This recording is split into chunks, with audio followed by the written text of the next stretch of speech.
മലയോര ഹൈവേ നിർമ്മാണം അലനല്ലൂർ ടൗണിൽ പൊടിശല്യത്താൽ പൊറുതിമുട്ടി ജനങ്ങൾ. നിർമ്മാണ കമ്പനി ഇടയ്ക്ക് നനയ്ക്കുന്നുണ്ടെങ്കിലും പൊടി ഉയരുന്നതിന് ശമനമില്ല. ചായക്കടകൾ ഉൾപ്പെടെ ഭക്ഷണ വസ്തുക്കൾ പാകം ചെയ്തു വിൽക്കുന്ന കടകൾ അടച്ചിട്ട സാഹചര്യമാണെന്ന് വ്യാപാരികൾ. ബസ് ഉൾപ്പെടെയുള്ള വലിയ വാഹനങ്ങളുടെ വേഗത നിയന്ത്രിക്കണമെന്നും വ്യാപാരികൾ ആവശ്യപ്പെട്ടു. അയ്യപ്പൻകാവ് മുതൽ കണ്ണംകുണ്ട് റോഡ് ജംഗ്ഷൻ വരെ നിലവിലെ പാത പൂർണ്ണമായും പൊളിച്ചു. പുതിയ പാതയ്ക്കുള്ള നിലമൊരുക്കലാണ് നിലവിൽ നടന്നുവരുന്നത്. പൊളിച്ചിട്ട റോഡിലൂടെ വാഹനങ്ങൾ പോകുമ്പോഴുള്ള സ്ഥിതിയാണിത്. കടകളിലായാലും പൊതുസ്ഥലത്തായാലും മൂക്കടച്ചു വെച്ച് നിന്നില്ലെങ്കിൽ പൊടി മുഴുവൻ ശ്വസിക്കേണ്ടി വരും. വലിയ വാഹനങ്ങൾ പോകുമ്പോൾ പരിസരം കാണാത്ത വിധത്തിലാണ് പൊടി ഉയരുന്നത്. നിർമ്മാണ കമ്പനി ഇടയ്ക്ക് നനയ്ക്കുന്നുണ്ടെങ്കിലും പൊടി ശല്യത്തിന് യാതൊരു കുറവുമില്ല.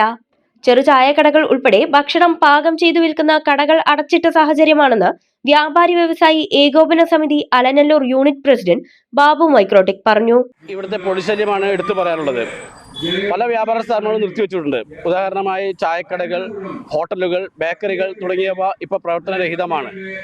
ഇതിൽ 2 പ്രാവശ്യം ഇവിടെ ഈ പറയുന്നത് ഏറ്റെടുത്ത കരാർ ജോലിക്കാർ ഇതിന് വെള്ളം അടിക്കുന്നുണ്ടെങ്കിൽ പോലും, റോട്ടിലുള്ള വെള്ളം ഒഴിക്കുന്നുണ്ടെങ്കിൽ പോലും അതൊന്നും ഒരു ഫലവത്തായി വരുന്നില്ല. ബസ്സുകളുടെ അനിയന്ത്രിതമായ ഓട്ടമാണ് മറ്റൊന്ന്. ഒരു ബസ് പോയി കഴിഞ്ഞാൽ മിനിറ്റുകളോളം അതിൻ്റെ പിന്നിൽ ഈ പറയുന്ന പൊടി നിറഞ്ഞു നിൽക്കുകയാണ്. ഇത് വളരെയധികം ബുദ്ധിമുട്ടുണ്ടാക്കുന്നുണ്ട്. അതുകൊണ്ട് ഒരു 4-5 തവണയെങ്കിലും ഈ പറയുന്ന ഈ വർക്ക് തീരുന്നത് വരെ ഇതിൽ വെള്ളം അടിച്ച് ഇതിനുള്ളൊരു സംവിധാനം ഒരുക്കണമെന്നും കൂടി ആവശ്യപ്പെടുന്നു. പൊടിയുണ്ടെന്ന് വകവയ്ക്കാതെ ബസ് ഉൾപ്പെടെയുള്ള വലിയ വാഹനങ്ങൾ അതിവേഗതയിലാണ് കടന്നു പോകുന്നത്. ഇത്തരം വാഹനങ്ങളെ ടൗണിൽ നിയന്ത്രിക്കാൻ പോലീസ് ഉൾപ്പെടെയുള്ള ബന്ധപ്പെട്ടവർ അടിയന്തരമായ ഇടപെടൽ നടത്തണമെന്ന് വ്യാപാരി വ്യവസായി ഏകോപന സമിതി unit secretary PPK Muhammad Abdurahman ആവശ്യപ്പെട്ടു.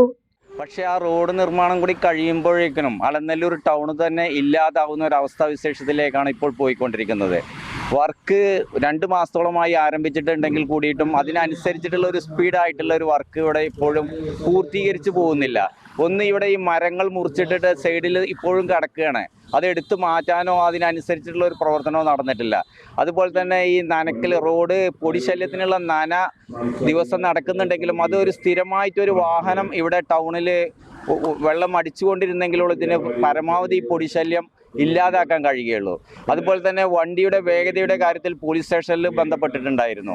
അതായത് അത്രമാത്രം വേഗത കൂടിയ ബസ്സുകൾ, ലോറികൾ പോകുമ്പോൾ പൊടി അടിച്ചു കയറുന്നത് മൂലം പല കടകളിലും ഇന്ന് ഷട്ടർ താഴ്ത്തിയിടേണ്ട അവസ്ഥാവിശേഷമാണ്.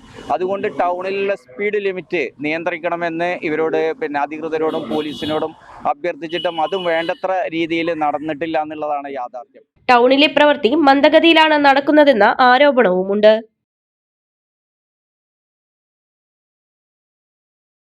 അലനല്ലൂരിലെ സേവന രംഗത്ത് 80 വർഷത്തെ പ്രവർത്തന പരിചയമുള്ള പാലക്കാട് ജില്ലയിലെ class 1 super grade bank Alanallur service സഹകരണ ബാങ്ക് എന്നും ജനങ്ങളോടൊപ്പം.